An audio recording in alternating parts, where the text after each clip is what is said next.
嗨，大家好，我是 Wells。这期视频不是计算历史相关的视频，我想来和大家聊一下近期参与烛光义教活动后的一些想法。年初的时候，我做了一个介绍103G 的公益视频，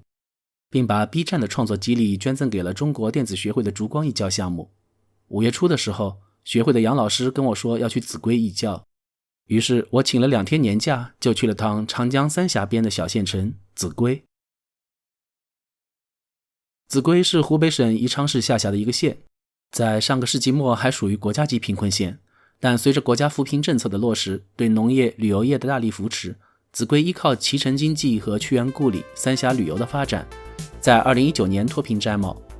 经济虽然发展起来了，但教学资源，尤其是科普类教学资源的稀缺依然是个问题。这次学会组织的老师会在秭归做1周的义教活动，我工作比较忙，只请了2天假，所以只能够参加第1天的活动了。我去了秭归县实验中学和秭归县第一实验中学，这应该是县里条件最好的学校了。我给3个班的同学们讲了一些电子电路的小知识，认识了一些电子元件，也带着大家用面包板搭了一个光感小夜灯。沙老师和其他志愿者老师也给同学们带去了机器人、人工智能等课程。每一个同学都很认真，每一双眼睛都流露着对知识的渴望。特别是实验活动，大家都非常积极参与，热情高涨。我们也和秭归当地各学校的老师就科普教育如何在乡镇学校中推广进行了探讨。其实来之前，我个人觉得乡镇边远地区的科普教育主要问题是资金问题，通过社会捐赠应该能解决一些。但直到自己亲身参与了，才发现资金的问题其实是最好解决的，而教师资源和内容的问题才是更难解决的。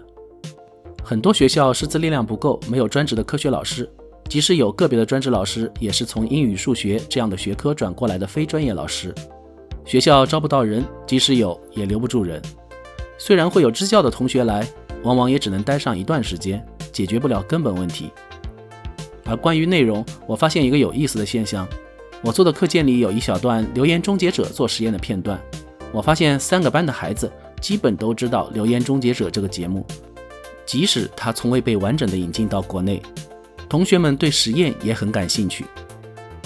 这些问题引发了我的思考，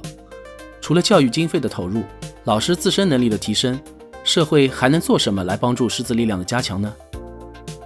我们的科普教育应该采取什么样的形式？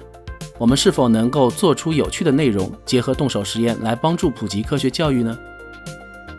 在现在这个时代，孩子们更容易接受网上的内容，课堂应该走出学校，自媒体和平台也应有相应的社会责任。